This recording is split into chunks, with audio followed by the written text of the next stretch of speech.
welcome to the Chelsea Skidmore Show. I'm here today with my guest, comedian and actor, Earl Skakel. Hardly an actor. Did I say that weird? No. I mean, I'm not. I've really not acted a lot. You know, I wouldn't count what I did on I'm Dying Up Here as acting. I never watched it. What did you do? A lot of people didn't. I was like a recurring character, what they call in the business. I'm not in every episode, but you know, the late night comic is an essential part of any comedy club, especially the Comedy Store or Goldie's. So I was in a fair amount of episodes. Did you have lines? I would say I was in 10 episodes total in 2 seasons. I had lines maybe in 6 or 7. I'm not complaining, but it was like literally in the episode where Dom Herrera drowns, my only line is I run into this party and say to Brad Garrett, "Hey, I think Fitzy's drowning." In that tone? Well, the director was getting mad at me because I thought it would be funnier if I said it like I didn't care. Like, yeah, I think Fitzy's drowning. And he's like, no, you got to be sad. I'm like, I'm so low on the totem pole and I'm Dying Up Here. Like, I didn't feel it was my place to argue with the guy. But I'm not an actor. So I was like, oh, man, I think Fitzy's drowning. And he's like, it sounds too phony. He's like, okay, the other way. Yeah, basically, I got my way. After Really? How many times did he try to adjust you? Probably 7 or 8. Really? But, you know, did you feel embarrassed? Not really, because I think they were going to do it anyway 7 or 8 times. Right. And I felt bad for Brad Garrett because he had to do this, like, basically in the scene he's making fun of. Who's Brad Garrett again? He's Everyone Loves Raymond. He's on the new show on ABC, Single Parents. That's why about a month ago I was walking in the Century City Mall and I saw Brad Garrett on the poster for Single Parents. I'm like, oh, that's not a good sign. Oh, because he's on a different show. I'm like, he could do both shows. Right. But he was featured pretty prominently in this new poster. Pretty quickly, because I think the announcement about no third season, wasn't that just like last week? Yeah. It's kind of sad because it's such a... I mean, Santino was so good on it, and Eric Griffin was great, and Al Madrigal was super funny, and, you know, Melissa Leo's won an Oscar, so it's like... Yeah. It was legit. And Rick Overton, to be, like, to local comics, Rick Overton's like a legend. Like, he's just, like, to me, he's one of the few comics who intimidates me. So to work with him, because he in the show was the booker of The Tonight Show, like the coked up, boozing booker. So, you know, it's kind of a bummer we won't work together in that capacity again. Did you guys get to improv or, like, make up your own... jokes? No, the writing was pretty solid. This season they brought in Brendan Lynch, who's a very, very funny and dark comic. So there was, at least in my world, there wasn't a lot of improv. Like, my stand-up was written for me. How'd you feel about it? I thought it was pretty funny, you know, because they had seen me during Roast Battle, and I think they said, "Who's that guy who yells all that wacky stuff?" Oh, I love that. Yeah, no, I owe Roast Battle a lot, you know, because it got me the cartoon. It got me, I'm done. Really? Yeah. Wow. That's awesome. Yeah, I mean, Tyler, the Creator, was at Roast Battle one night, and I just thought he was one of Jamar's wacky friends. Uh-huh. And so I just started hammering him with some... I might have crossed the line, and he said, "Do you want to be the dad on my show?" I'm like, "Who are you?" Like, and so that's how I got that, and... He's I feel like I don't know who half the people are half the time. He's the rapper who had that like really weird video with the bugs like coming out of his mouth, right? Yeah, he's like I don't know if avant-garde is but he's not like a P. Diddy, like big budget videos. He's more the weirdness and yeah, that's so funny. You never know who people are here at the store. Yeah, I mean, I remember one night you kicked out I won't say his name, but he was an old school paid regular. I did? Yeah. He was in the back where for those of you who, you know, come to the comedy store. You could say his name. I forget his name, to be honest with you. But if you ever go in the original room, you'll notice there's a back row where only paid regulars can sit. Oh, in the bucket seats. Yeah, it's like, I guess, one of the perks. It is kind of cool. I feel bad even when the room's completely empty and someone's sitting back there. they get kicked out. They're like, you can't sit here. But It annoys me the people who think they can sit there. Alan Bursky was his name. Bursky, That something sounds Bursky. familiar. Well, he looks totally different. Okay. In his picture. He's one of the dads and one of the friends. He's like, in a late 70s, early 80s paid regular. Mm-hmm. And one night he was sitting in the bucket seats and you like kicked him out. And he was like, do you know who I am? And that's never a good sign when you have to say that. And you're like, no, I don't. You got to get out of these seats. And he literally took you into the hallway and go, that's me right there. And then you said in the cuntiest way, oh, sorry. I don't even remember that. I mean, this happens like every night. A bad one not a bad one. It didn't turn out to be bad, but I was in the booth and someone was blocking me. You know that little divider like right by the door? And this guy was standing there watching Felicia Michaels. And I was like, hey, do you have a seat? Because people shouldn't be standing there. And he's like, oh, I'm just watching my friend. And I was like, okay. And normally I would be like, okay, we'll go sit down or move. But then for some reason I was just like, I'm just not going to say anything. And then he was like, what's your name? You look familiar. And I was like, Chelsea. He's like, Skidmore. And I was like, yeah. And he's like, oh, you're showcasing for me next week for Just for Laughs. And I was like, oh, okay. And I'm so glad I didn't say anything. I mean, I didn't get it, but. Yeah, but I mean, you never know. That's why I treat everyone the same. After that experience, I'm glad that I was cool. But like after that experience, I mean, that could have gone, and then it would have been like, fuck that bitch. Yeah, I mean, if you look at most Comedy Central executives, they're just normal-looking people. Mm-hmm. The guy who runs Netflix, Robbie Praz, looks like somebody you sit next to at a hockey game. Like, you wouldn't be like, oh my God, this guy. I've never been to a hockey game. Would tell Randolph to get it together. I know. But get some new sheets first. You're obsessed with the sheets. Well, yeah, for those of you who don't know, I did a short film for Chelsea and Leah Lamar where I played a cop stripper. And, I came over there and they weren't ready and I had to get into wardrobe. So I was like, where can I lay my $2,000 John Barbados leathers? And Chelsea was like, oh, just on the bed. And I looked at the bed and it looked like a zebra. There was like, there were blue sheets, but there was like all these white. They were dark gray. Well, I don't know what the original color was, but like there were like these skid marks and like. It wasn't, but it's not okay, it was white, let's clarify it was that. semen skid marks. Yeah. Is that a thing? No, but like. Cum stains. Yes, but like they look like stripes. So it looked like if you go Google the cover of the Kiss album Animalize, where it's like a leopard cheetah. Like, that's what their sheets look like. So I just put my clothes on the floor. Really? Yeah, I'm not putting my $2,000 leather jacket on Randolph's load stains and your dried up pussy juice. I realize how those happen. I don't want to know how. You don't? No, I don't want to know. Really? No, I'm assuming he fingered you or whatever, and then he wipes his hands. I think it's when you have sex with someone and then you pull out and lay on your stomach to eat their pussy, and then like the dick probably just like paints the. Is that gross? Well, I mean, because I know you guys. The last thing I want to do is visualize Randolph chowing your box. People come up to us a lot, and I feel like, and they say they like our relationship, and I feel like Steven thinks people masturbate to us. Is that like so egotistical? One girl said she had a sex dream about us. I will say that. I mean, you guys are both very good-looking people, so and I think you're looked up in the comedy community because not many comics last. Yeah. I certainly know a thing about that. You have some experience with that. I mean, my last 3 girlfriends have been comics. Was it 3? I can only think of 2.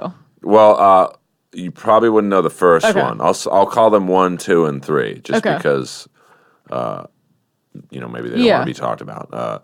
But one was, probably 10 years ago, and we dated for 6 years. That's a long time. Yeah. Then, some things happened that, that's one of those things where if you asked her what happened, you'd get 90% of the same story, I would say, but there's that 10% where he did this, no, she did that, and then I did this because she did that, and then the second one, yeah, she's awesome, and the third one's awesome. Why do you smile when you say that? I mean, obviously I'm single, so they didn't work out either three of them. But I don't regret either or all three of them. Do you think you're a good boyfriend? I think, I think I'm a great boyfriend. You know what have you ever heard of this thing called like the love language? No. Your 5 love languages? I think it's an audio book, isn't it? I don't know, but some girl told me about it, and I looked it up, and you do this little test, and you see, like, if... I know that one of yours is gift giving. But I do, yeah. But that's one of mine, too. Well, I do that almost to a fault. Like, with one of the three, I spent... The second one. The third one, I spent $1,000 a ticket to go see Motley Crue and Alice Cooper. And then for another $500, you could meet Alice Cooper. And I thought, well, not a lot of people can afford this, so we'll be like the only ones back there. And sure enough, we were like 6 people. Really? Well, it's fine. It's a lot of money just to meet him for 2 minutes. Yeah, isn't that... Yeah, I've heard there's this whole thing about like people judging comics for taking pictures and charging money with people. Do you know about that whole... Oh, yeah. I mean, I would never do that, but... You know, most bands do it. Kiss does $1,000 meet and greet. $1,000? Oh my god! And they get it. You know, Alice Cooper does $500 meet and greets. Billy Idol. And how long do you get with them? Well, because there weren't that many people there, and we were the last ones in line. He's probably spent 3 to 4 minutes with her because he really liked. She was younger. Yeah. Legal, which some of my comedy comrades don't understand that concept. Yeah, I heard about that. 18 is 18. Not 16. Or 17. But that's another podcast. Yeah. And then I got I thought I'd try and joke around with him, so it was my turn, and I was the last one in line. So I was like, hey, Mr. Cooper, it's a real honor to meet you for $500. That's...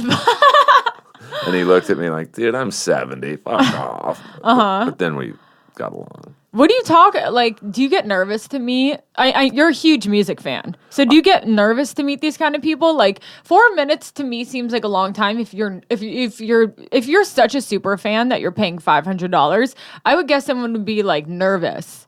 Do you know what I mean? 4 minutes seems like so. Not really. I mean, he liked meeting her because she was so young but she knew all his older songs. So he was like, wow, this girl's an old soul. You know, with me, I'm sure I was just a dude to him. Right. Oh, he probably paid for her, so I better be nice to him. But, because of my podcast, like where I get to meet some of these people, I'm not really that nervous anymore. Mm-hmm. Like if I ever get Gene Simmons on my podcast. I just had his son on. I know. Yeah. That's great. Well, I saw that you had Tom Green yesterday. And I loved Tom Green growing up. He basically changed my life when I was younger, when I watched him on TV. He would do this. Really? Oh, absolutely. We asked him to do our show one night, and I was nervous to talk to him because I just felt like a little kid. And it's just weird because he comes here all the time. He'll probably be here tonight doing fucking Monarch show, but isn't that weird? Well, I mean, I think people like him and probably Gene Simmons are starting to realize that podcasts are the new talk shows. Yeah. So there's value in doing this to them. Like before, when I first started my podcast, probably 3 years ago, it's like, who's this guy? I'm not going to go on some unknown comic's couch, but now it's like, they've already been on Kimmel and Fallon, and you can almost reach more people than any late night talk show host. Yeah, I mean, that is true. Being on Comedy Store's network, that's probably over 1 million people potentially could hear you interview Dave Navarro or me, so they're pretty open. Yeah. So you grew up here in LA, in Bel Air. Not LA, Bel Air. I love the specification. I was thinking about it. Bel Air doesn't have a school district, right? They've got they might. They have 2 or 3 grade schools. No, they might have a high school that's probably incredibly private.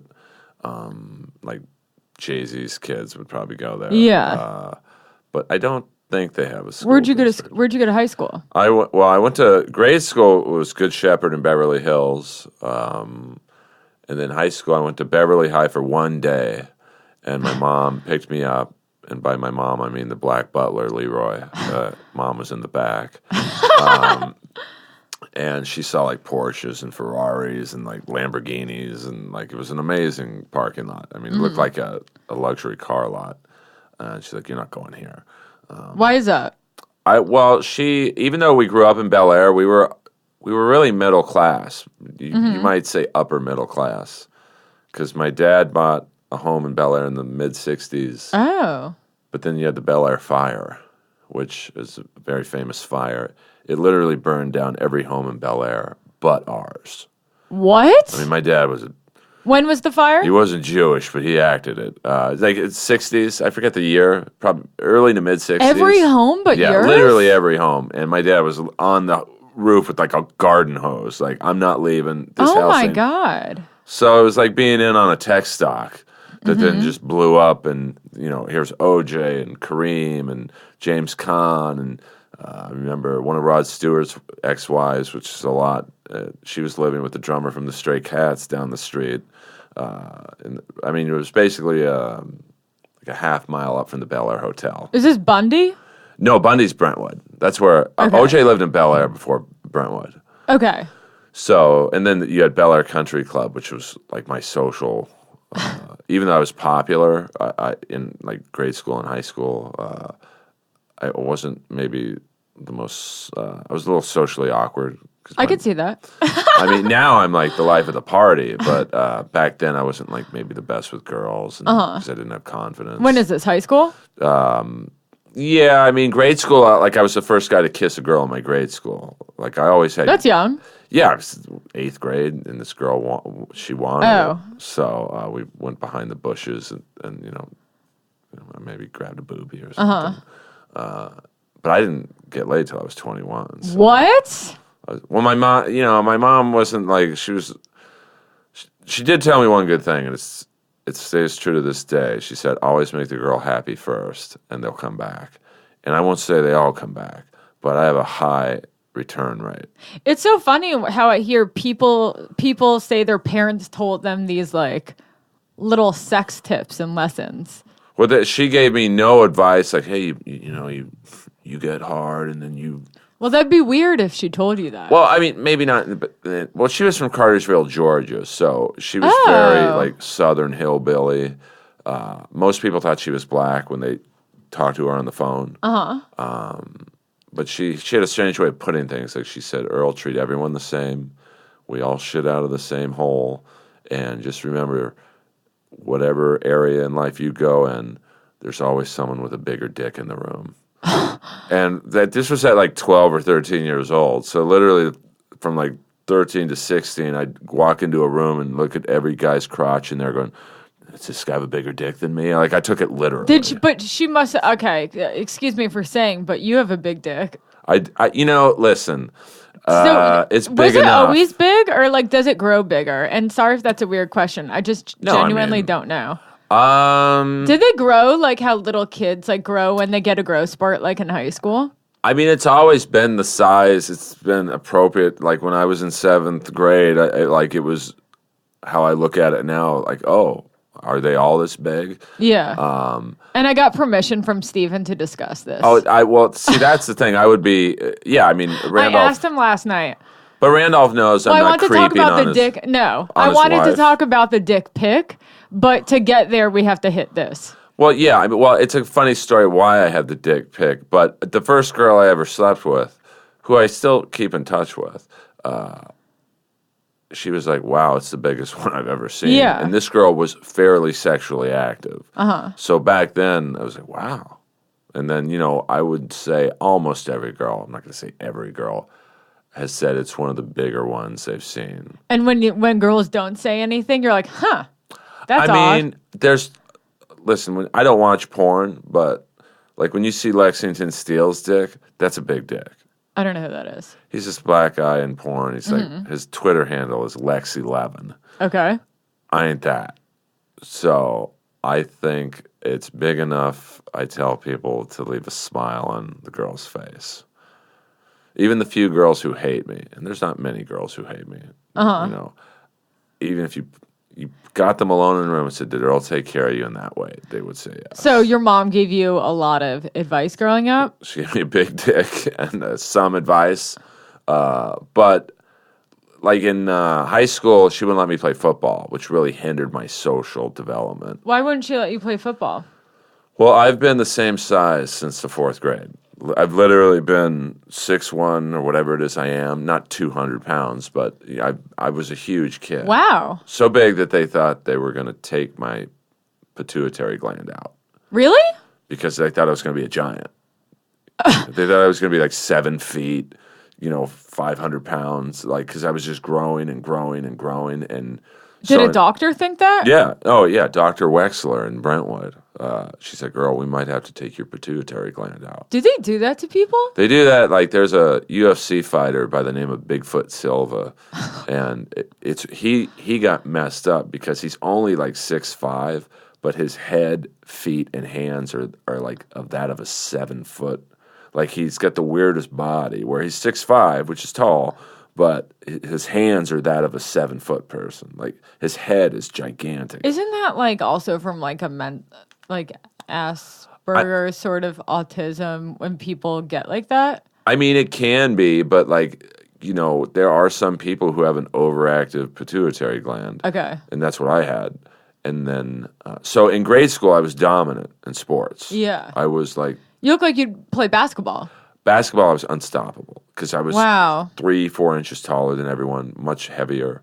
Football, we would play tackle football at our grade school, which was crazy because it was cement. And it would take 4 kids to tackle me. Wow. Like, I was a monster. Baseball, I would be the only person in 8th grade hitting home runs. Wow. Like, but then I get to high school and I'm seeing black kids, because I went, Beverly Hills in the 70s was pretty white. Oh, yeah. So where'd you go to? Notre Dame High. Okay. So, but the first day at Notre Dame High, I think I'm just going to play football and get chicks and I'm going to dominate and I'm just going to be like the king. And in registration for football, I saw 2 black kids who were probably 6'6", whatever they weighed. I'm like, who are you guys? What grade are you in? And they're like, oh, we're freshmen. I'm like, oh, where are the golf tryouts? So at my athletic career, because at the on the football waiver, it said at the bottom, no, not responsible for death. And my mom's like, you're not playing football. Oh. So I was hindered socially in high school, even though I was very popular. What about basketball or baseball? Well, I got effed in basketball because the coach was the football coach too, and he was pissed I didn't play football. They could do that? Isn't it the same time of year though? Well, he was just mad that I didn't. He thought I was just spurning football because I was lazy or something. He's like, well, I don't want you playing basketball either. That's fucked up. It is. I cried when I didn't. Because I was like, I got to get in with these chicks and be social. Because all my friends were in Bel Air and Beverly Hills, so to blend in with the Valley kids, I wanted to do something with them. And then baseball, we were the number 1 team in the country, and I wasn't good enough. Really? Yeah, in my freshman year at Notre Dame, they were the number 1 team in the country.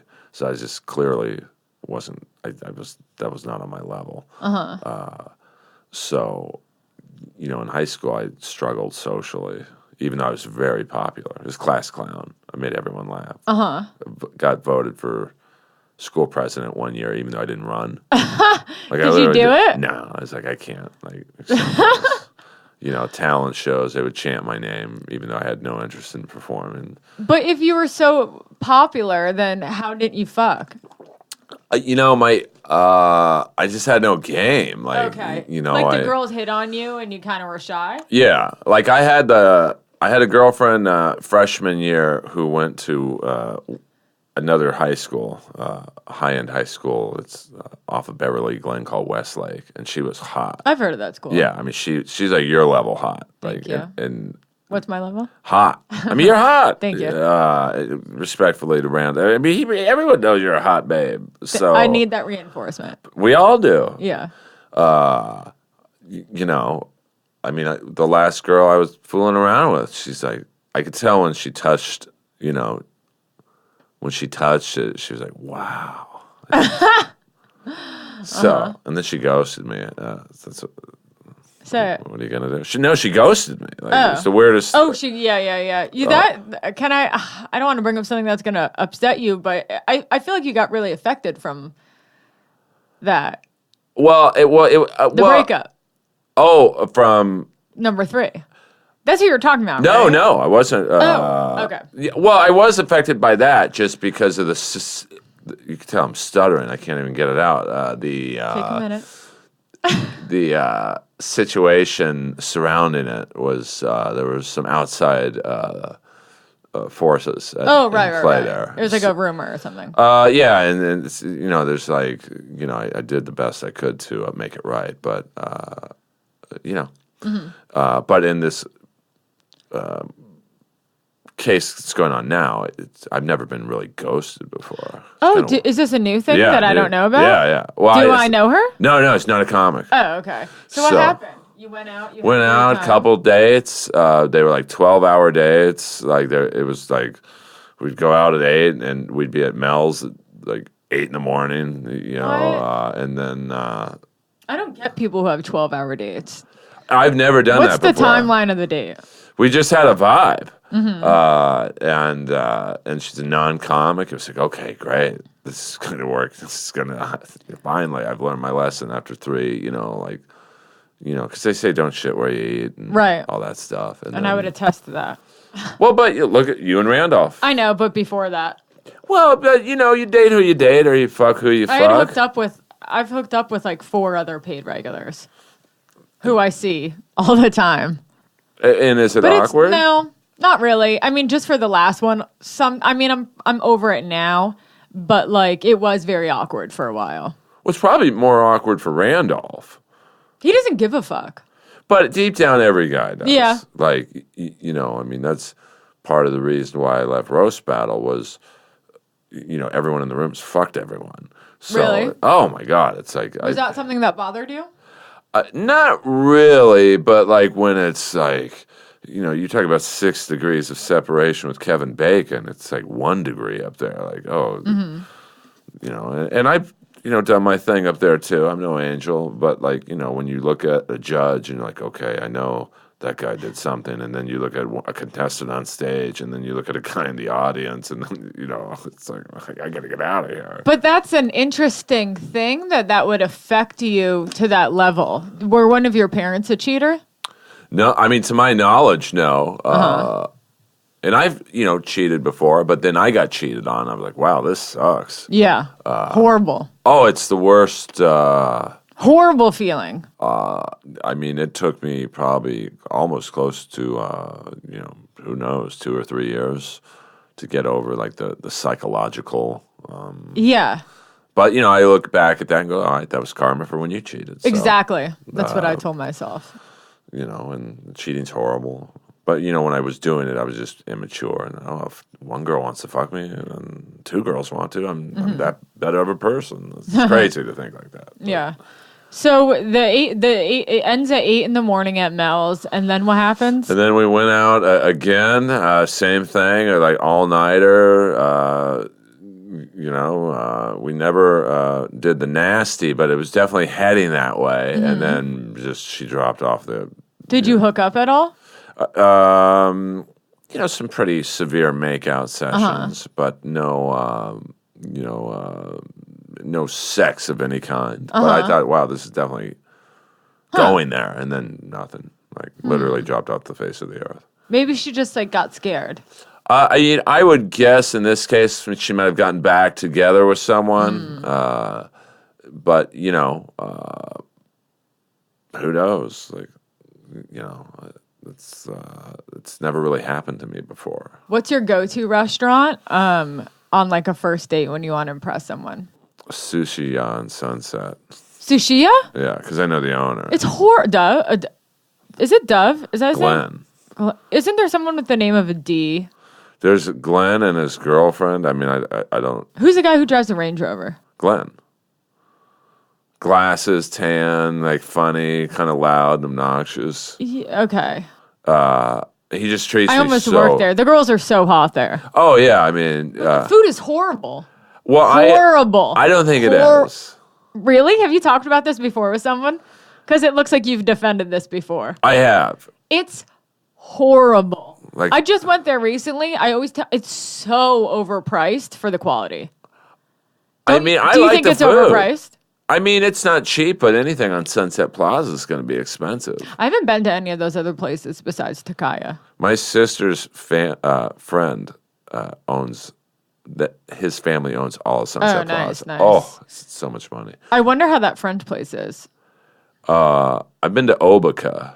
Yeah, I've That's been okay. there. Not great. But I mean, I learned this from my dad. Like, my dad went to 3 places: the Bel Air Hotel to drink with Harry Nilsson, who's like the 5th Beatle; Bel Air Country Club, where he was treated like a god; and church.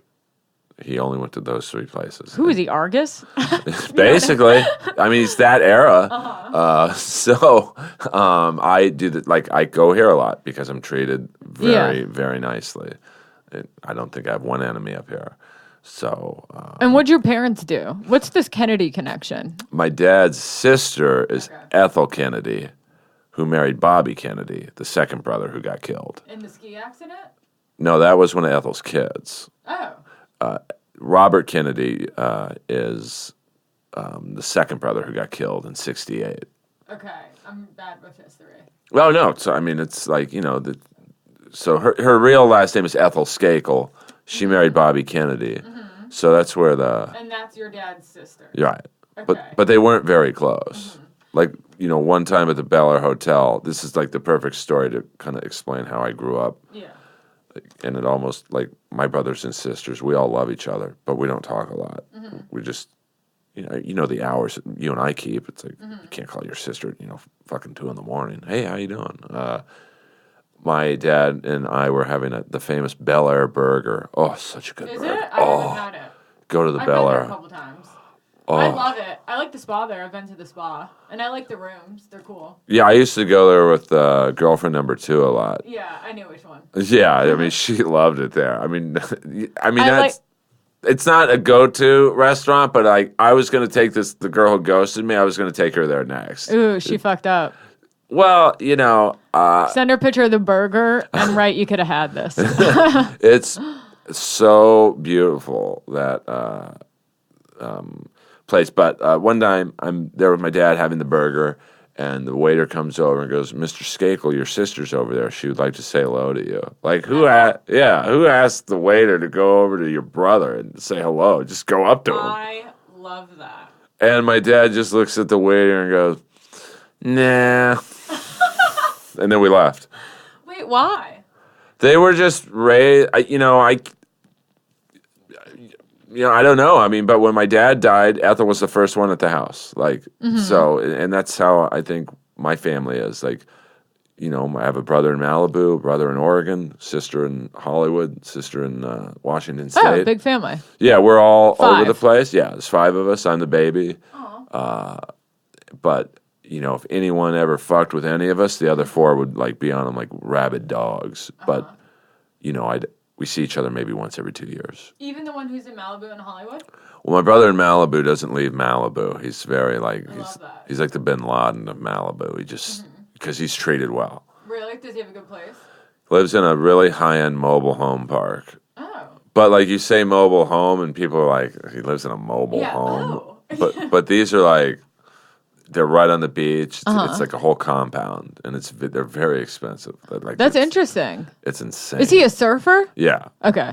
Surfer, and just like hangs out with like Vince Neil and like, so. But he's happy, and that's almost probably my dad influenced him, and like, just stay in Malibu. You're treated like a king. Like, he's a god in Malibu. That's interesting. That whole, like, just go where it's warm sort of thing. Yeah, any store he goes into in Malibu, "Hey, Andrew, how are you, man? What do you want? We'll give you an extra steak or whatever." And that's, like, how I'm treated here. Like, and, all the gyms I go to, like the yoga studio. And I do want to talk about that. Yeah. First, But I mean, like, at the yoga studio, they fucking love me there. Like, Hot eight? even though I'm not very good at yoga, like, all the teachers love me because they just like, this guy's not very good at this, but he's trying. And then Equinox, it's like they love me. The Rumble, a boxing gym. You're at all these? Yeah. Okay, what the Well, I'm fuck? 50. You gotta like. Okay, wait, this isn't ClassPass? No, this is just I'm a member at all three. Like, okay. Can I ask you a question before you? I want a full list of all places you belong to. That's it. After your question. But like, what?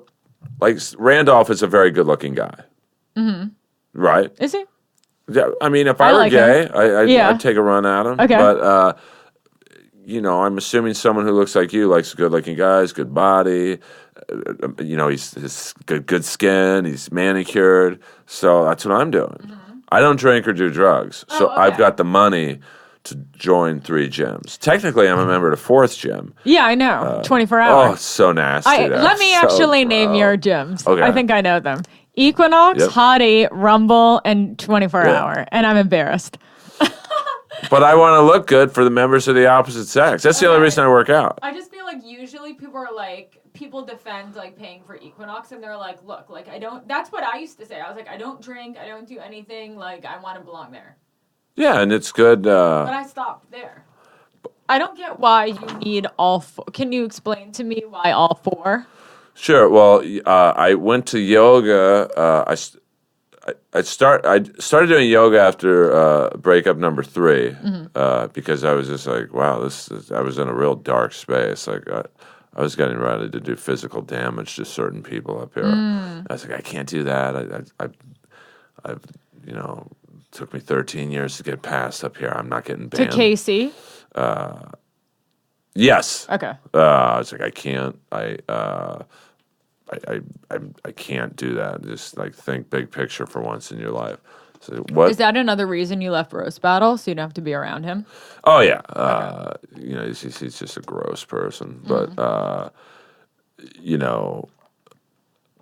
thought, what's good mentally, like. And so let me try yoga. It'll take me out of my comfort zone. In the first class, I almost passed out. Me too. I know. It's like... Because it's 105 degrees in there. And it's not even the hottest yoga. Mm-hmm. I think Bikram is like 120 or something. A lot of hot people go to Hot 8.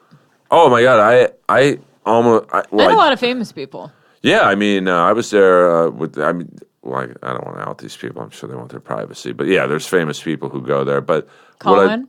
No, that's Equinox. But like, there's a Me Too person who goes to yoga that I don't want to like get them. Kevin Spacey does yoga. He does dick yoga. Well, I know it's not Harvey sweating. Yeah. Oh my God, it's so nasty. Of course he rapes people. Look at him. I know. You know what's funny? I was just talking about this the other day. It's never mind. I shouldn't even say it. Do it. It's so hard to have an opinion these days on a public platform. Oh, I know. I got Me Too'd. Yeah, well, mostly just like, okay, so I was having this conversation last night. It's like, I really like Kevin Spacey. I like him as an actor. What he did was definitely fucked up, but the person I most, and probably because they jacked off in front of me, Harvey, like he's, for me, like the worst one, but like everyone else, like is a case-by-case basis. But him, without a doubt, like disgusting. Do you know what I mean? Oh, yeah. I mean, there's a player he's not on the Kings anymore. He the hockey team, for those of you who heard the Kings, he threw his wife down some stairs, kicked her, and threw her into a big screen TV, and like he was their second best defenseman. And not to turn this into a sports show, but they really struggled for 2 or 3 years without him. Of course, he just went to go play in Russia, where he's from. Right. But it's like, the part of me is like, he's paid his dues. We could still use him. And then it's like, part of me is like, what a just. Yeah. I'm like, if you're a rapist, statutory or otherwise, I don't care how funny you are. Well, it's like someone just asked me the other day, and rapist, of course, disgusting. But I mean, like, like Louis C.K., like someone yesterday was like, "Oh, do you think he should be able to go back to stand up?" And it's like, of course. Yeah, I mean, he asked permission. Yeah, I mean, well, it's like I hate getting into this because it's like I know. I mean, someone asked me about Louis C.K. the other day, and I'm like, I think people should be able to get back to their work, and they should be given another chance, except for Harvey. Well, I don't, Well, I mean, it's like, what are these? you know, I'm gonna follow this up so people don't jump on me. But like, what are you doing going up to Harvey? No, I'm not saying you. Yeah. But like the one girl said she went up to Harvey Weinstein's place at like 10 at night. What do you think's gonna happen? I know. I mean, No means no, and I'm not. You know, like I went. I got metoo'd by a huge casting guy. Really? Oh my Can you God. tell the story? Oh, absolutely. Okay. He's dead, so I don't want to say his name Yeah. just because it's like then it's. But he saw me doing comedy early on in my career when I was pretty bad, to be honest with you, material wise. I was surviving because I was likable, but my material, like I think one of the jokes I did in front of him was, "Hey, I'm writing a joke on Liberace and astrology. It's called How to Find Uranus." That's horrible. That's horrible. Oh, it's horrible. I don't even get it. Is that why? Uranus, because he's gay. Anything with anus and Liberace. Okay. And then I think I followed it up with, I'm not doing bits, but this is... No, it's fine. You can do bits. It's a talk show, remember? But it's germane to how I got metoo'd and how people are full of shit. And then I think, well, if you don't like that book, I'm also writing a biography on Liberace called Tulips on My Organ. Please. It's just horrible jokes. And he comes up to me and goes, "You're really funny." And like, clearly I wasn't. Right. And I think I had done a Clueless joke about the movie. Ooh. What was your Clueless joke? Oh, I don't remember. It's pretty bad. That's one of my favorite movies, 1997. So you'll appreciate this Me Too situation. So he's like, "Do you want to meet Brittany Murphy tomorrow?" And I'm like, "Wait, what?" Because at that time, Brittany Murphy was my dream girl with how she looked in Clueless. Like, kind of not plumpy, but... what year was this? This was, Clueless, I think, was out in 95. 97. So it was probably 98. Okay, yeah, she's cute. In Clueless, she had big tits. She was a little on the She had shorter. like baby fat. Yeah, I love that look. Even though I don't have a type. Over 18. Well, yeah. Remember, guys, just a public service announcement. It's not consensual sex if the girl can't get you off of her. It's no means no, not no, keep going. That's for you comics who are listening to this.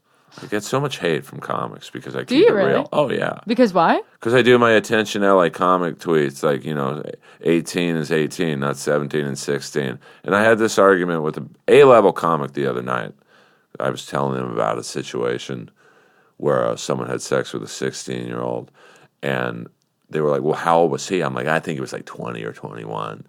And the guy, and I don't want to say his name because I really look up to them. He was like, "Well, that's pretty close, dude." I'm like, "Are you kidding me?" What? So I tell you what. Is he here every week?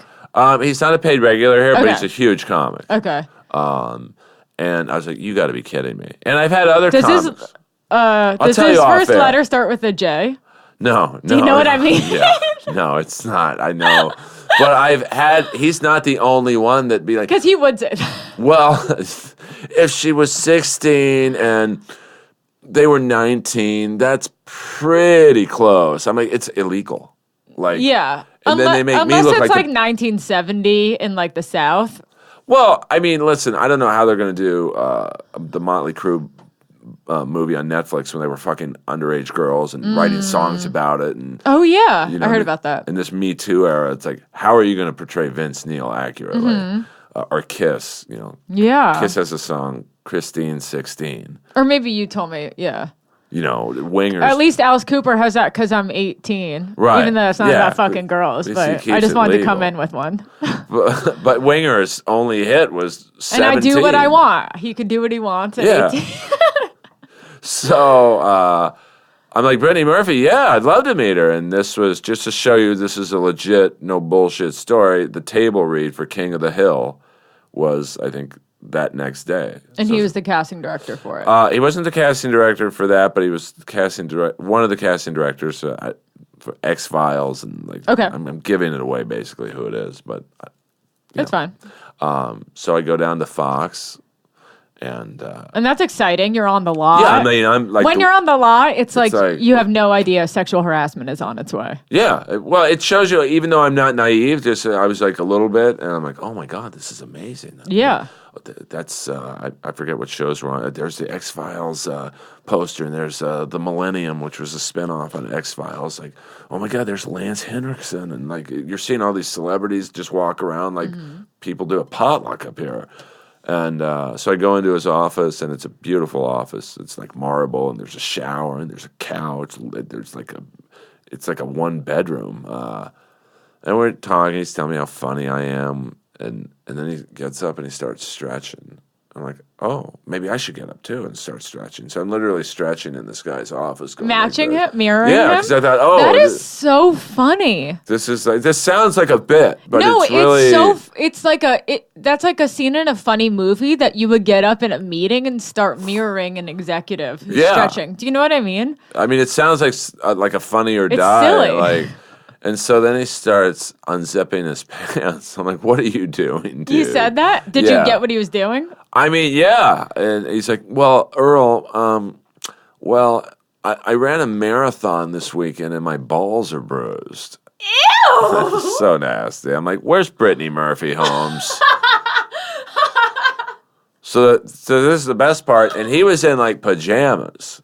Like he was like an eccentric, like, guy in the casting community. So we walk into this conference room, and sure enough, there's Mike Judge, who comes up here a lot. Like, to be able to talk to Beavis and Butthead, like, it's like I know him. I don't get starstruck. I do with him. He's really nice. He's just quiet, unassuming. He's so quiet. He like invited me to a party recently or last year, and I went there, and he was just so like, I don't know. He's I asked him to do my podcast. He said he doesn't like to talk.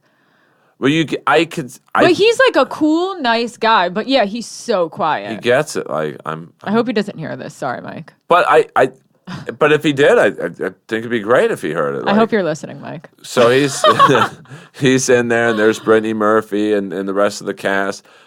And now I think they probably thought I was fucking this guy, because he's in his PJs, and we're just sitting in the basically at the table read. Yeah. And the table read ends, and Brittany Murphy walks out, and this guy goes, Brittany, this is my friend Earl, and she was actually very nice. And then, so it ended, and then I'm like, I'm going to give this guy one more chance. Yeah. So I call him back the next day. Hey, thanks for introducing me to Brittany Murphy. Do you want to do lunch and, I don't know, talk about the business? And he's like, yeah, come to my house. I'm like, it's got to be in the afternoon. And this goes back to what these girls... That's smart that you said in the afternoon. But it didn't help, because I go over there. We're in small talk once again, and I see this beautiful Star Wagon trailer, which is, for those of you not knowing, it's like what people rest in on sets in between takes. A lot of resting. Yeah, that's a lot. A lot of selfies in that mirror. And it was just, but this one was just nicer looking than anyone I've ever seen. So I'm like, what's that? He's like, oh, David Duchovny gave that to me. Go check it out. And I'm like, well, you got to stay here, though. And he's like, sure, no problem. And so I go in there, and it's beautiful. There's like a double Viking door refrigerator, this bed that's like a California king. There's a marble shower. Wow. And I'm like checking out under the bed. Like I'm like a little under kid. Under the bed? Yeah, I'm like, what's in here? And then all of a sudden I hear the door open up, and he's rubbing his dick over his pants. I'm like, dude, where's Brittany Murphy? You said that again? Yeah. That's so fucking funny. Just to break the tension. Yeah. But I say that the girl who went up to Weinstein's, it's like, what was I doing going over to the guy's house? But then what happened? Oh, I never. Well, he called me every now and then to try and hey, let's go patch it up. Hockey game. I'm like, nah, dude. Wow. And then he died. So, That's crazy. Well, I'm sorry that happened to you. Well, I think it's important to talk about, because I think it happens a lot more to guys than people think. I had an experience like that in an actual office at I don't want to say which company, right, but at this production company that's made so many comedies. A producer friend of mine who's super legit, who's made a ton of really funny movies, set me up with him, and he expected it to be a professional meeting, because this guy wouldn't do anything weird to me. And I get to the meeting, and it's like a young guy who's their development executive, and we're just talking and hanging. He was like, "Are your boobs real?" And I was like, yeah. And he was like, stand up. I want to see your ass. I couldn't believe it. It was in an office in the daytime, like a 1:00 appointment, and everyone was just like busy through the windows. And I was like, is this fucking happening? Like, even in the most professional setting. Well, executives are like, because before I started comedy. And I stood up. No, I didn't. Yeah, you said, I was like, no. Wait till you see my pussy, Jack. But like, I got a fascinating education into that side of the business. 'Cause before I got into comedy, I ran with agents and managers. Like, they were my social crew. And these guys, you know the business. They work 100-hour weeks. And those 2 days on the weekend, they play 100 hours. I mean, they jam it all in. So to see how women get treated by horny executives was, you think I would have been a little better prepared to go, all right, this guy's gay. And it probably used to be much worse back then. Well, oh my God. I mean, there's no TMZ. There's no, the internet I guess there was the internet, but now there's not just TMZ, but I think Radar Online and all these other competitors looking for stories, and they have sources everywhere. And sources, who are these sources? Sources say. But I mean, like, you probably have someone who works at the Beverly Hills Hotel as a cabana boy, and you see, I don't know who's a closeted gay guy, but who knows who. You see them go into a cabana and close the door with some young dude. Oh, hey, Harvey. Earl Skakel just walked in with a 14-year-old boy, Yeah. Or, whatever. So, I'm sure there's a source up here at the Comedy Store. You think so? You don't know who. I mean, I know for a while, right before this place started getting popular again, TMZ regularly had a guy here. He hung out. Like on the patio? Yeah, he just hung out. And it was his job to kind of make friends with her. Mill that around. Girl now works for TMZ who used to hang out here. Who? The blonde girl. Is her name Marissa? I don't know. Remember the Asian girl who also works out at Equinox, who does comedy? And there was a blonde girl, and they were kind of like a little team together. Oh, I thought you were talking about Dang Entertainment. No. Do you know who? Andy and Mandy. Oh, yeah, I remember Andy and Mandy. That girl works at TMZ, the blonde one. Oh, okay. I've seen these videos of her, and Harvey's like, so what's up? And she's like, well, we got blah, right? Mike, have you seen that? Yeah, look it up. But I've also seen people at Equinox, you could tell they're not members, and really? somehow they snuck in, and they're in workout clothes, but they're not really working out. They're looking at, oh my God, there's Jack Black in the corner, so they'll try and, I don't know, take a picture of him or something. Really? So I mean, that's why today it's virtually impossible to be like a Harvey Weinstein type, because it's just, there's too many. If you have, if you're at the Peninsula in room 805, someone in the Peninsula is, it's like that scene in Casino where it's that montage where De Niro's explaining every, like the valets run the yeah, and then the pit boss, it's like that in the real world. Well, like How to Catch a Predator, how they set it up with it. Yeah. I bet you now they're going to do that with executives, with young actresses, but they're just detectives. Oh, yeah. I mean... And then she's like, you know what I mean? And see if they could catch people. Well, I mean, even the Comedy Store Christmas party was different last year. I didn't go to it. What was it? I never go to those. Well, I mean, I would say, from 2013 to 2015, 2016, it's a pretty friendly environment, Okay. And then, but now it's like... Now it's Chappelle singing karaoke on stage. What more do you want, Earl? Isn't that what happened last year? Yeah. But now you shake hands with a girl. Oh, hey, nice. Right, yeah, right. Very nice. I don't want anything.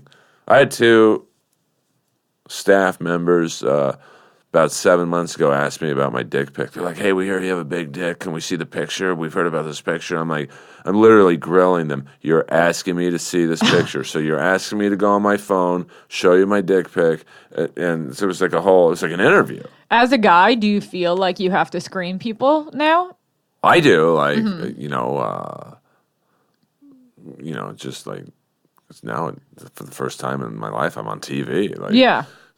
One F up, I could be fired from the Jellies. Did you delete anything off your social media? No. Okay. I've never, I did delete one thing. I won't say who told me to take it down, but there was this, Don Lemon is a CNN anchor. He's like a light-skinned black dude. and he did a special once on white people saying the N-word. And to make his point, he had a cue card with the N-word spelled out on it, and he just held it up in front of the camera. So I screenshot. Oh, instead of saying it. Yeah, he just like, this is the word that you. Wow, guys that's kind of a trip. Yeah, and it was like a white cue card with the N-word in big black letters. And I just thought it was a funny picture, so I tweeted out with that picture. Yeah. CNN should fire this cue card guy. He's out of control. And immediately, that's funny. It's stupid, but I didn't even come close to saying the word through my lips. It was just. Well, you're saying he's out of control. Yeah, and so I had a comedy executive say, "Dude, you got to take that down. It's funny, but you got to take it down." Right. Because they were someone who was on a show that I was on, and they're like, "Dude, it's no good." That is a trip, though. That the news, there's always like those wacky things that you're like, it's almost like, is this real? These kind of new, you know what I mean? How there's like all these kind of little funny news things you catch that you can't believe.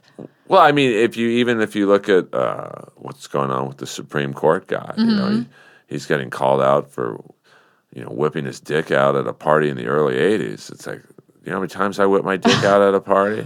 Did you? Oh my God, yeah. Were you that guy? Yeah, I was just to get some laughs. Like I remember one time at a party in Malibu. The bad guy, Bruce Payne from Passenger 57. He's like a character actor. Okay. He was drunk and he was like wobbling around. I'm like, oh, he'll think this is funny. So I just whipped out my dick. I'm like, to him? Yeah, just for laughs. I'm like, and did he? He's like, ooh. Like, I think he liked it too. He got all Andy Dick on you? Yeah, well, no, but it was. I think he liked it more than I thought he would. You know, who knows? I mean, you know, it's like, I mean, the '80s were wild, and then nightclubs, and I'm sure also like in Bel Air it was. Do you know what I mean? I just have this imagery of just such a fabulous, fun party, like fun house parties, and like the ones that you see in like movies in that time. Do you know what I'm talking about? Like conversation pits. There was like a gang. Have you been to houses with conversation pits? Oh yeah. Like, do you know what I mean? Yeah, there was this guy, Jeff Franklin. He was like a real estate guy in Brentwood, and like maybe once a month he would throw these massive parties at his homes, and you have conversation pits. And there was very few guys at these things. It was probably 3 girls to every guy. So me and my friends would always get in because we knew the guy. And it was just like people fucking in closets, in the pool, in the kitchen, sexual harassment of the highest degree. So, you know, it was just like... Was it like a less than zero kind of thing? 100%. Like 17-year-olds with Ferraris and piles of coke. Oh, yeah. I mean, I've seen more and coke. long leather jackets. And I was wearing them. Yeah. I mean, just... You love leather. I like to look good. You know, it's on stage. I think it's very... alluring to female audience members. Wow, this guy's he's actually presenting himself. You know, he's funny and he dresses nice. You know what? For me personally, I feel like whenever I dress up and like do myself up, that it doesn't work in my favor. Well, I think for a hot girl, it's much different. It sucks. Well, it does, because automatically every girl in there is going to hate you because you're better looking than they are. Every time I've ever gone up, like in, with like my face done, you know what I mean? Just all like done up coming from somewhere. It's like I bombed the first 3 minutes. I mean, I shouldn't say every girl, but most girls are going to think, who is this bitch? Look at those tits, and like she's prettier than I am. And then the guys they're with don't want to laugh because they're trying to get pussy. But it's totally different for guys. Yeah, because it's like, this guy's hot and funny. Yeah. Oh, it's the total aphrodisiac. Yeah. You know, too. So I figured fan pussy. Yeah. Ali Wong's joke. It's really funny. Yeah, it is. It's so true, though. But it's true. It is. It's like, you know, my last boyfriend. You know, I think he does have a cute face, but like people were like, "Why are you hooking up with him?" And I thought he was really funny when I first started working here. I mean, but like people would be like, "Why would you hook up with him?" Do you know what I mean? There's something about it, and it's guy or girl. If they're funny, it's like it's a very powerful thing to make people laugh. How many pair of leather pants do you have? Well, I'm picking up new pair this Wednesday. There's a girl by the name of Brooke Worrell who I don't get like freebies. That's who makes my pants. I saw a really cool picture of Duff from Guns N' Roses wearing this pair of pants. So I asked I'm name dropping a little bit, but it's okay to get to the story. So I'm friends with all of Slash's band. He was in here recently. Slash? Duff. Yeah. I know he's a comedy fan. So I asked my friends in Slash's band, do you know who makes Duff's pants? And they said, well, this girl, Brooke. So she made me the pair of pants I have on now. Okay. Is that a chain wallet? Yeah, I'm not messing around anymore. Dude, I can't. But it's understated, though. It's. I'll show it to you after. I thought we were done with those. But look at it in the context of the outfit. With the pants. Okay. And she made me not an exact duplicate of what Duff was wearing because but she's on Wednesday. I pick up a new leather jacket and pair of pants. For her. Like the whole look. Like I love John Barbados, but it is kind of neat to get clothes that are specifically tailored for you. I mean, these pants couldn't fit any perfectly. That's so awesome. So, but did they have a stretch tailor? Okay, I've always wanted like a nice pair of leather pants, but for me, they seem to feel ill-fitting when I buy them. Do you know what I mean? Well, I mean, I think they're made in the masses. Like someone like Brooke, you go to her house, she takes measurements, she cuts out the pattern. It's like watching Project Runway.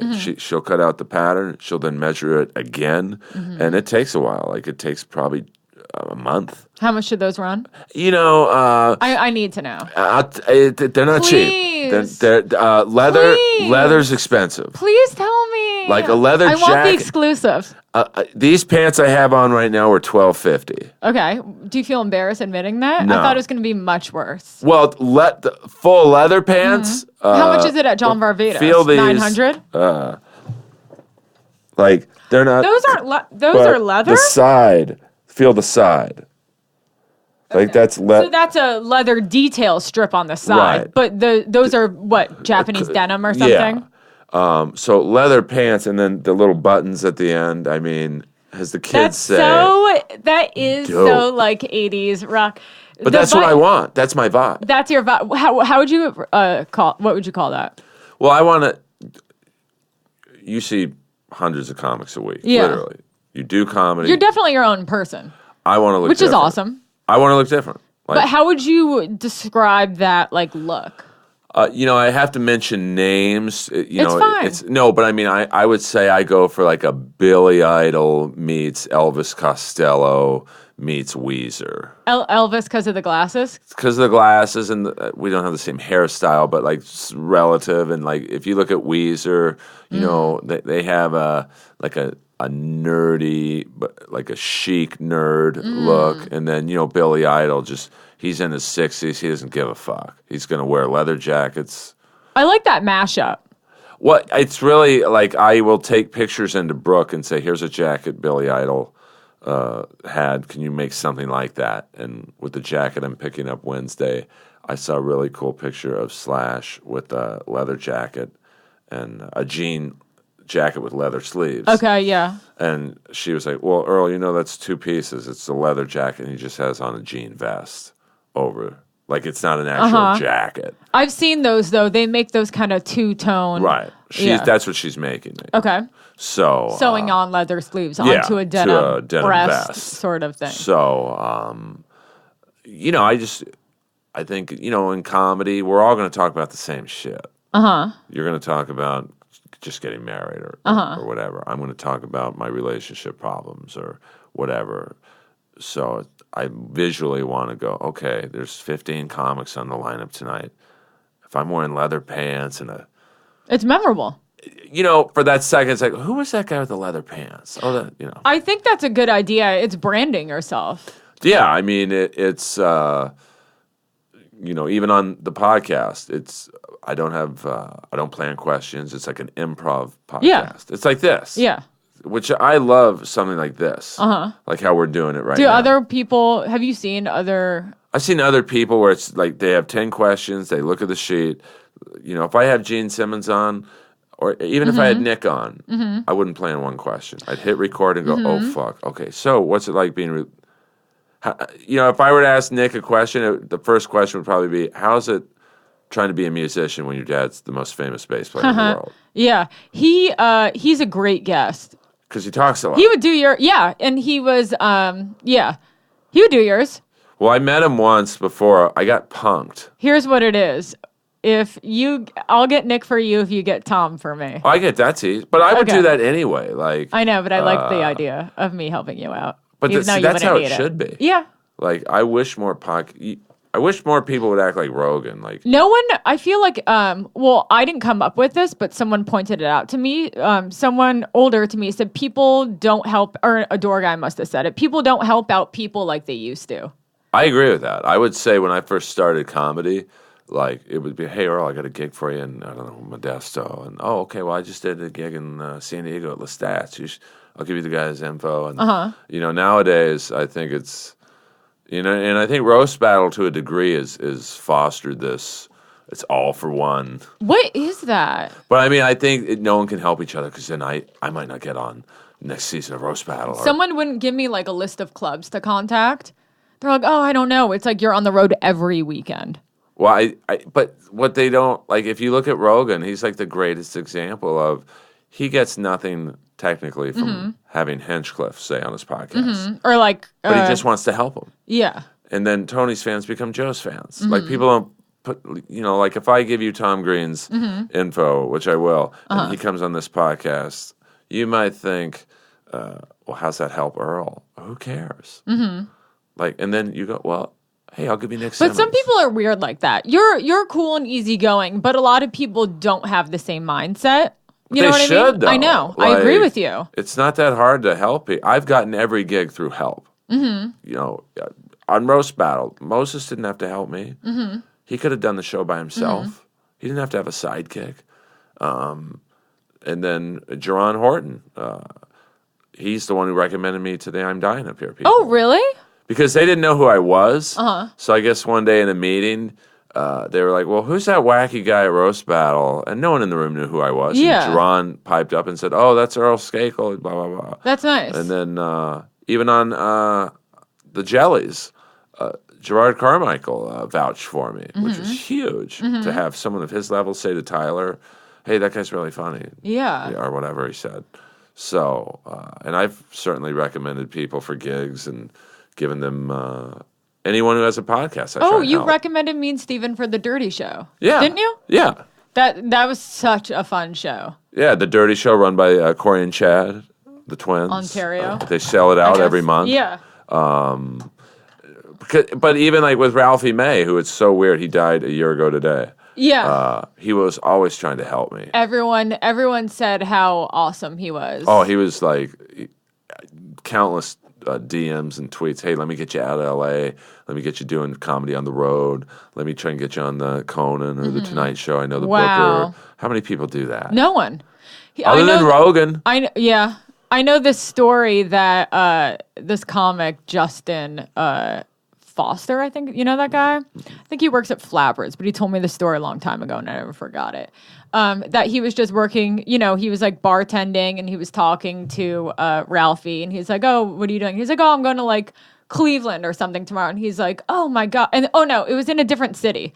And he was like, oh my God, I've always wanted to do that club. That's awesome. And he goes, well, wake up tomorrow at 8 a.m. because you're coming with me to open for me. Yeah. And I'm going to pay you like $1,000. And he was like, no way. And he's like, yeah, be ready. And he was there and he like gave him like, and it was awesome. Yeah. I mean, and that story, it's just like, whoa. But it's just like, it's just like Rob Schneider was like that. He was my first. Yeah. What's your relationship with him? I mean, we don't see each other as much, but like he would take me on the road and he, not just because he paid for everything, but like he would pay for my flights. He would pay, and he could have just used local guys or girls. Yeah. Like he flew me up to Winnipeg once for the weekend because Winnipeg is like a fanatical hockey town. It's so fucking cold up there. All there is to do is watch the Winnipeg Jets. And he knew that, and so I went up there and I was treated like a god. Wow. I was doing hockey jokes. Yeah. And even Rob was like, why are they laughing at a Dustin Bufflin joke? It's like, well, he's their most popular player. Oh, I get it. I mean, he helped me out a lot. My best friend, dated his daughter. Yeah, who's like a pop star now. Yeah. Who looks like number 3, kind of. Well, certain versions. But, I mean, one time I was trying out for Montreal and New Faces or whatever it was, and Rob he was late, but he got there, and he's like, who do I got to talk to? I'm like, what do you mean? He's like, well, let me just talk to you. I'll get you this. Don't worry about it. Oh, my God. Did you?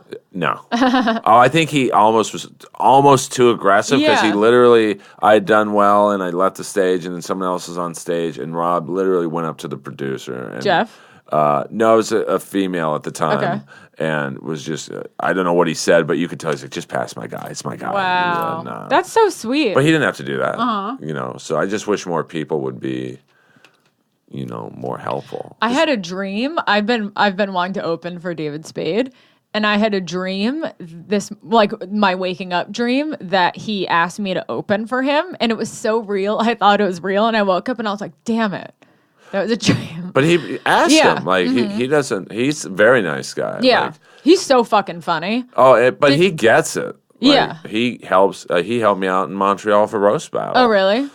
How so? Well, he judged my round 1 battle. And then when I was preparing for someone else, he's like, hey, this would be a funny joke, That's nice. But he didn't have to do that. Yeah. And there's a big enough pie for all of us. I know. Like, in the podcast world especially, like, people are going to love my podcast and not like yours. Or they're going to love yours and think, oh, this guy sucks. I was waiting for the reverse of that. Oh, but it's true, though. Like, Yeah. You're just... But even though I think we have a similar fan base, because I think our senses of humor are pretty similar. Like, aggressive and, like, not dirty, but like... I'm dirty. Okay. I mean, I'm definitely dirty. I know that. But I think people would find us funny, simultaneously. But I would hook you up if you said, "Hey, can I get Barry Katz on?" Like, because he's a big. Yeah, here's his number. Like, it's not going to hurt my. Wait, is that the guy kicked out of the seat? No, that's Alan Bursky. I think. Do you know who I am? And then he literally guided you to his picture on the wall when he was like 20, and he's probably 50 or 60 now. It's like, well, dude, like. I know. It's cool that people can just do that, but it's funny the people who sit in the bucket seats and they're like, my name's on the wall, and sometimes they make people show them the place because they're like, I've never seen this person in my life, and we have to hope Eleanor is there to vouch for them. But now there's a new controversy up here without saying the name. There ST? Yeah. Shut the fuck up! Do you see how I knew that? Yeah. Like, for that his name isn't actually on the wall, in fact? Well, it is on the wall. But... for what we're talking about. Wait, that is so fucking funny that I instantly, because he was the biggest problem. Well, no one knew who he was. No one had seen him before. There's a comic up here who just showed up out of nowhere. Potentially. He only wears Kangol, by the way. How do you pronounce that? Kangol? So. He does. But and he has the round Jamiroquai hat still, and it's clean. I'm almost rooting for him. Like, there's a situation up here at the Comedy Store right now. It's controversial. There is a comic up here who is possibly using someone who has the same name. You're kidding. He's not a paid regular, but I think he picked someone's name on the wall and thought, oh, I'm just going to say I'm this guy. And made that his Facebook name? Yeah. You're lying. Is this a new? No, this is the same guy.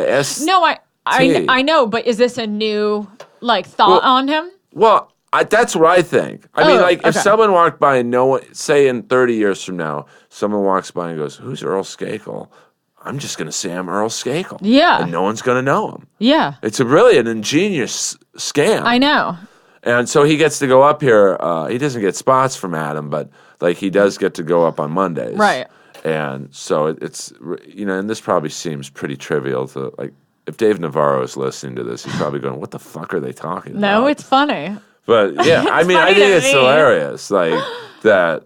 Well, he was so annoying at first, and he would always come over to me and look at the paper of everyone's times and who's up next, thinking he's going to somehow pop up. But he's almost kind of grown on me. He's so annoying, but somehow I don't know. I mean, I And he's odd. Well, yeah, but I've been doing comedy for close to 20 years. I've never seen him, ever. Like, even when I hung out here early. You've been here, coming here for how long? Well, it's a hard question to answer because I came up here around 2000. I saw Brody Stevens make some guy cry at potluck.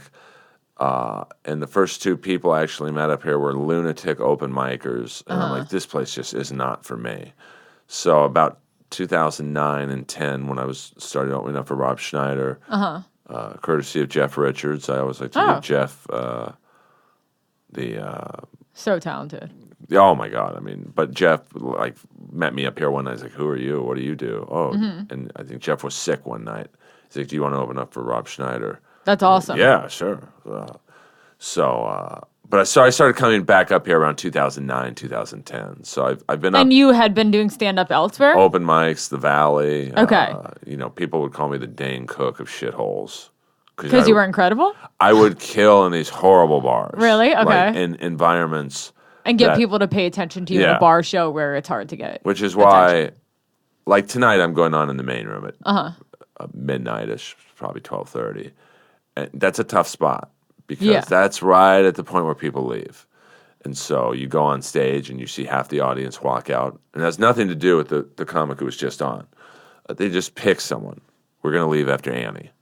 Yeah. And then, so you're doing comedy to half the room's literally leaving as you're doing your first What does that joke. feel like? I haven't had that experience yet. I mean, it's a little discouraging, but because of my background in playing bars and just the wildest rooms possible, it's like, oh, this is nothing. I'll just play to the people who are still here. Yeah. I mean, I've never seen someone not call it out. You have to. Yeah. It's just you have to. I mean, Holtzman's really good at it. Yeah. I kind of break. I have like a very similar line I say every time. If it's in the OR, I'll be like, hey, give it up for, Annie Letterman. Give it up for Jeff Scott, keyboards, 26 years here. But save the applause, the biggest round, for the 12 people who just left. That's really funny. Makes me it's an icebreaker. It's a little hacky, but... Rick's leave right now if you're a child molester. It's funny. Just, you got to and then, you just settle in. And, if the patio's packed... and it's louder. Yeah, I'm like, hey, give it up for the people in the patio. They're having a good time. What's the deal with you guys in here? Yeah. And that'll usually get a laugh. And so... so you started coming back around 2009 and got past when? 2013. When and Tommy... So how many years is that? So combined, I've been up here, 10 years. And did that feel... like incredible to get past after all that time? Oh yeah, it's like I tell people it's like winning the Stanley Cup and you get your name on. When you win the Stanley Cup in hockey, you get your name on the trophy forever. Yeah, and it's never taken off. Yeah, so my name will be on the front of that wall until this building blows up. Isn't that amazing? Yeah, I mean it's like it's been. Oh my God, Adam is like, I thought he passed you. Yeah. Yeah, but I'm just saying I owe him so much, and I can't give him anything because it's like, but it was tough for me because, when Tommy got fired and Adam was the guy and he knew he had to do the first showcase. Every comic up here was like, you have to pass Earl, you have to pass. He's been here the longest. Tommy fucked him over. He's funnier than Who were the other people? That got Pat?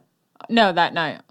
It was Candace Thompson. And she got passed. Me and Candace got passed from that night. Kyle Ray, Jeremiah Watkins, and I think there was one other. Mm-hmm. But, all five of us did well enough to get passed, but you can't pass five people. Right. And then I think I knew I had a pretty good idea I was going to get passed because I rarely kill. I usually do well. Bomb occasionally, but... that night I killed for 5 minutes. It's hard. How many times have you showcased? I got past on my first try. Oh, you're so lucky. I've showcased 3 times now. Because we get to. Right. Now. The first one, horrible. I was so nervous. But the last 2, it sucks when you feel like you did so well. And then, you know what I mean? But you did. I'm sure you did. It's just... time. I mean, Adam's definitely the guy to ask, but it's just maybe,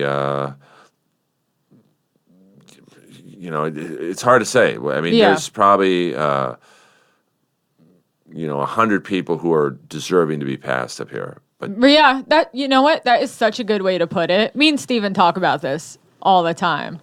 I mean, if I was the talent coordinator, let's say Adam left and said, Earl, can you do it until we find a permanent replacement? I had this conversation the other day with Joe Dosh. I mean, the first people that popped into my head to pass would be Ian Bagg, Eddie Ift, Ryan Stout, Matt Broussard, and Jessime Peluso. And is it Matt in New York? But I was still, and I don't know that I've seen any of those people. Ian Bagg is like probably the best crowd work guy. Along with I Ingram. know the name. He's like been on TV a ton. And really? Where is he? He's an LA guy, but he hits the road hard. Eddie Ift is a great comic. He has like a great podcast too, right? Yeah, the Bengal show. But like, it's also like finding people who would fit here. Like you fit here because you're dark and your looks are irrelevant, but like they don't hurt.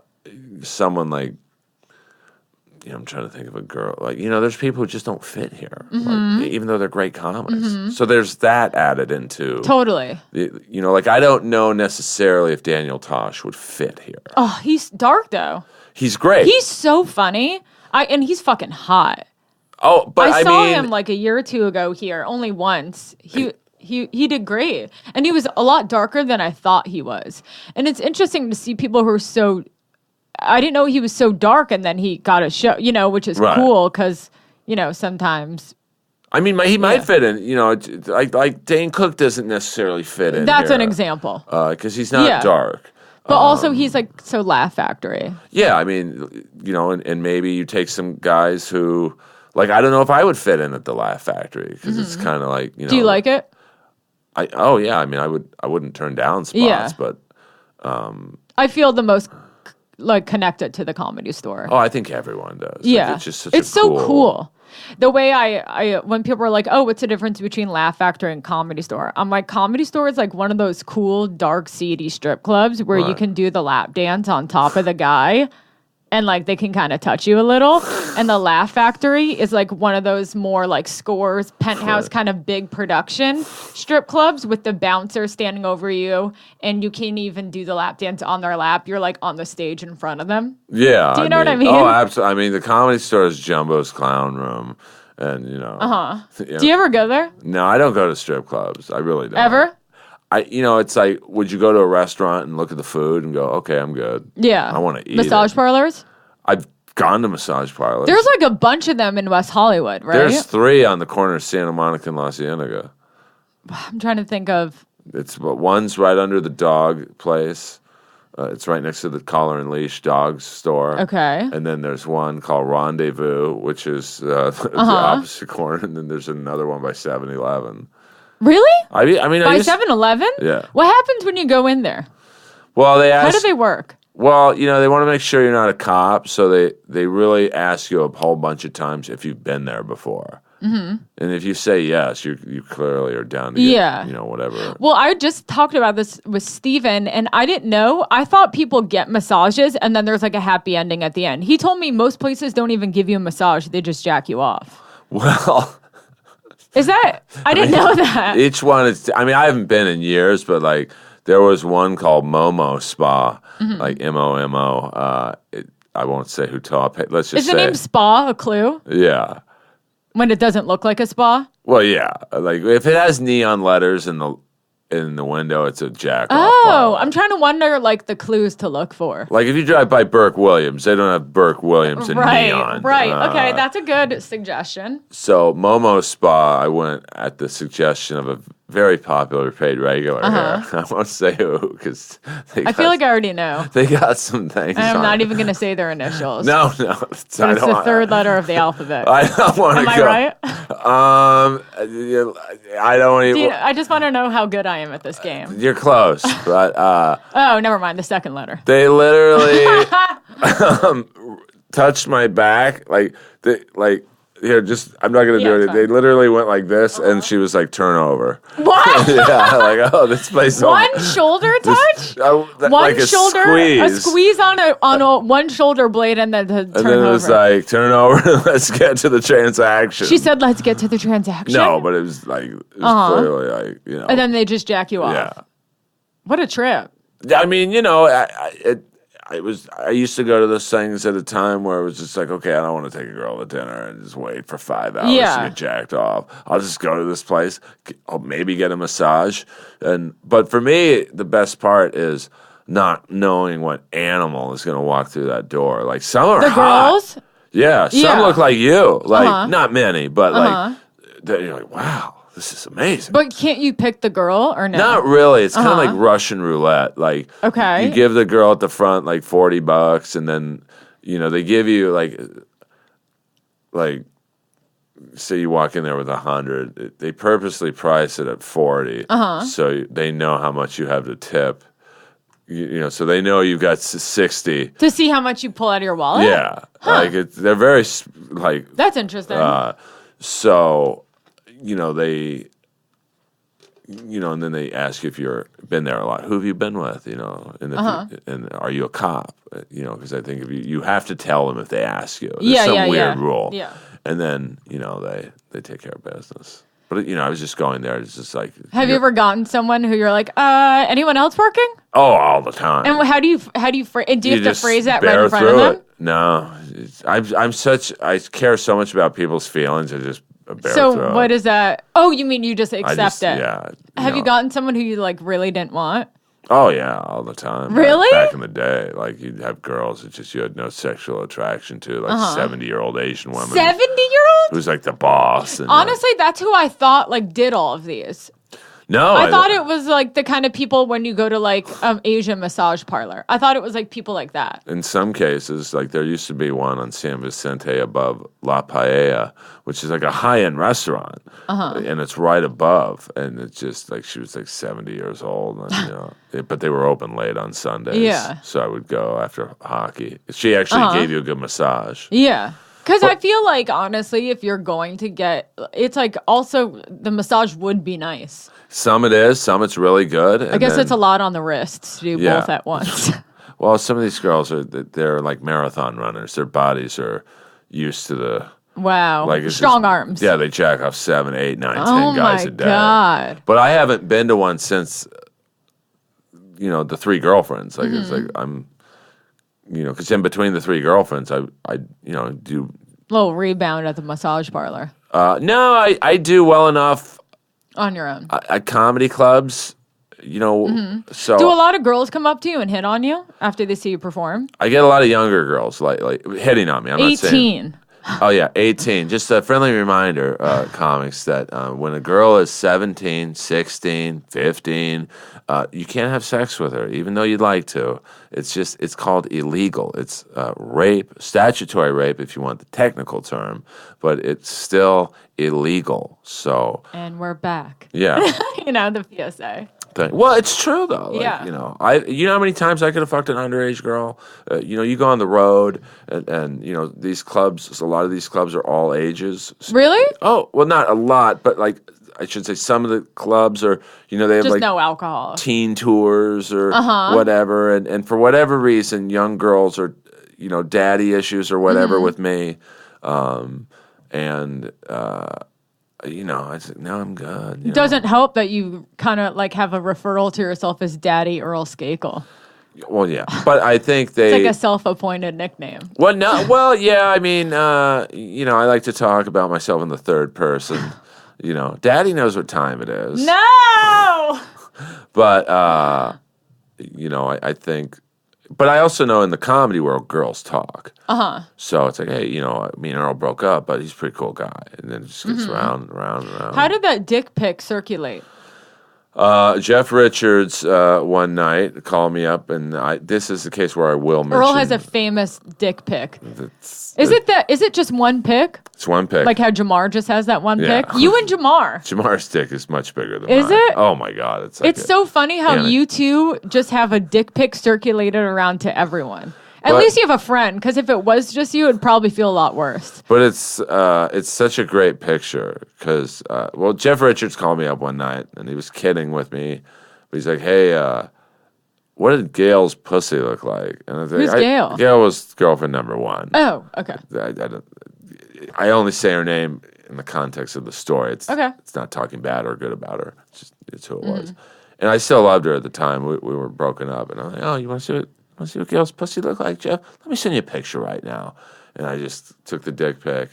He's at the Improv next Full frontal. Yeah. And where was that famous bathroom? In my condo in West Hollywood. And the lighting was perfect because I got a light in my bathroom. And how long ago was that? I'd say that's about 4 years ago. Okay. Because it's so funny because it's like, you can tell it's like a circulated older photo that do you know what I mean? Well, I mean, my hair is a little longer on top. Yeah, because you looked a little different. But it's like, it just shows off the body, the dick. Yeah. And Jeff was sitting next to the female booker at the Improv, and he showed it to her. And strangely enough, I got my first spot at the Improv. Are you serious? Yeah. How long after? I mean, I hadn't had a spot at the Improv for probably 2 years. And then That's funny. Jeff showed it to the booker, and Earl, are you available tomorrow night? Did she talk to you too? Oh, I'm friends with her. Okay, but like... But no, I wouldn't, for another reason You were just on her mind. Yeah. So, I mean, I do all right with girls. You know? But then how did the photo get circulated to everyone? Because everyone has seen it. I think I sent it to maybe Richards. Okay. And then he sent it to like, this guy, and then this guy sends it to this girl, and then it just... Do you feel embarrassed? No. I guess it would be embarrassing if you had a small dick. Yeah. No, I don't feel embarrassed. Yeah. If you got it, you got a great body. I mean, a lot of your pictures, respectfully to Randolph on Instagram, are like, back in the day, you were a little more revealing. Yeah. Why not? Yeah. I've tried to delete a lot of those. Well, but now I'm embarrassed because when I see some girls' pages like that, it's certain girls. I'm just like, ugh, like I'm so embarrassed that I like posted pictures. I mean, some are it just reads like desperate. Oh, it is. But like for me, it's like I have a Photoshop guy. Like he'll put like an eggplant over the dick. Yeah. So I'll put it on a show flyer. Yeah, it's funny. It's juvenile, but that's what my humor is. Yeah. I'm very juvenile. Even though I'm 50, I'm juvenile. And you look great for 50. Oh, thanks. Do you do anything to your face? Oh, 100% moisturize. Nothing, no Botox or anything. Like 3 Lab skincare. Any La Mer? Like some La Mer. There's a cool gel moisturizer. I know. I mean, you got. I don't. Some guys would be like, I don't do anything, but you got to maintain. Yeah. Do you get facials? Oh yeah, I got one yesterday. I got this girl Carla on Robertson. Is it at a place called Carasone or something? I used to go there. How is that place? They're great, but my girl I went, Kaylee, she moved to like Sacramento or something, so I stopped going there, and then I experiment. Do you ever go to Ole Henriksen?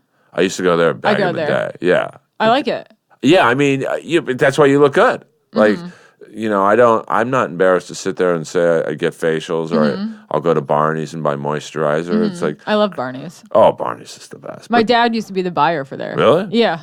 In New York. Buyer and vice president. Oh, wow. Yeah. But, girls want to fuck attractive people. Yeah. So... it's crazy how many people just don't take care of themselves. But, I mean, I probably do it to the extreme, but like... Really? Because you don't come off so metrosexual. Even though you kind of maybe could, but like I don't know. Do you know what I mean? Oh, yeah, like... It's not like Guido. Is that still okay to say? Yeah, but like someone like Dave Navarro looks like he gets his eyebrows tweezed. Like he's a little more, he's got the perfect black jet hair, the shaved head that's perfectly, I'm not on that level. Yeah. Too manicured. Yeah, but, he's more... Let me see your nails? Yeah, you don't get them done. Oh, I do, actually. Oh, you do? Yeah. Okay.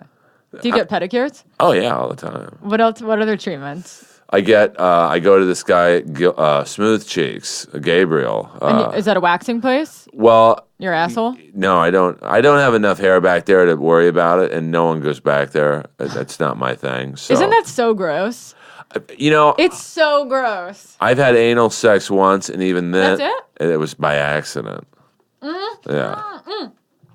I don't want to say it with who. I don't want to say it with do who. your impression. I know. Are we on camera right now? Oh shit! I have to check in. Hold on. Do your impersonation. We'll end with that. Oh. What she said.